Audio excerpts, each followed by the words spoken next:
So I guess I would say this, how do you reassure voters that despite all the experience you're running on in the business community, your time on the Fed, you missed the housing bubble and you missed the economic collapse? Well, it's real simple, Chuck. I have economic advisors working with me now who spend time studying these various analyses. When I wrote those papers, I was only responding to reports that I, like everybody else, was getting through the media, those kind of public reports. I wouldn't. Which turned out to be right, by the way. You were criticizing. You were criticizing those reports, but they turned out to be right. Well, yeah, but what I'm saying is I will have people around me who are going to help me do deeper analyses on some of these things, okay? So, yeah, I missed some of these things. I'm not perfect. I'm very quick to say I made a mistake or I missed it, but I didn't have sophisticated analyses helping me to draw the conclusions that I was drawing at that time. And remember, I have admitted the housing bubble and the economic meltdown of 2008, it was much worse than I ever realized until the Lehman Brothers situation started and until more and more was revealed about the depth of the problems at Fannie Mae and Freddie Mac. I admit I didn't know all of the details about those situations.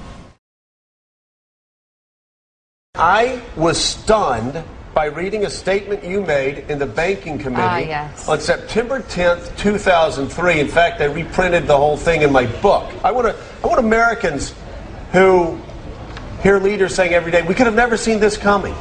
This was a shock. How did this happen?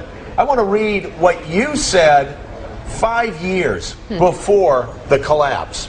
The special privileges granted to Fannie and Freddie have distorted the housing market by allowing them to attract capital that they could not attract under pure market conditions. Like all artificially created bubbles, the boom in housing prices cannot last forever. When housing prices fall, homeowners will experience difficulty as their equity is wiped out. Furthermore, the holders of the mortgage debt will also have a loss. These losses will be greater than they would have otherwise been had government policy not actively encouraged overinvesting in housing. And you go on to say, because so many people will invest in housing, the damage will be catastrophic. Congressman, how could it be that you knew this on the Banking Committee in 2003 and nobody else did until after the collapse? Well, I would think the easiest explanation is Washington, D.C.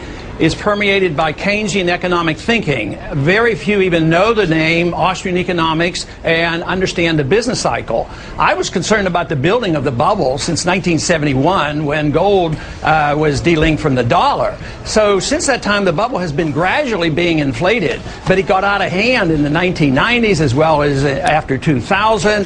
Bernanke taking interest rates down to 1%. To me, the biggest surprise was, although I was very concerned in 2003, I was concerned before that, I'm surprised it lasted to 2007. That's when the bubble really burst. But it was amazing how long it lasts. And to me, the more amazing thing right now is not only has the financial system collapsed, which is very, very bad and very dangerous, I believe that what we're moving toward now is the collapse of the dollar. And the collapse of a dollar, because it's the international reserve currency, I think is going to be much worse than what we have already witnessed. Can you all believe his prediction in 2003? Prophetic. Absolutely. Talking to everybody on the Banking Committee, telling them, hey, we're in trouble. Let's not go this direction. Right. Or we're going to be in trouble. And then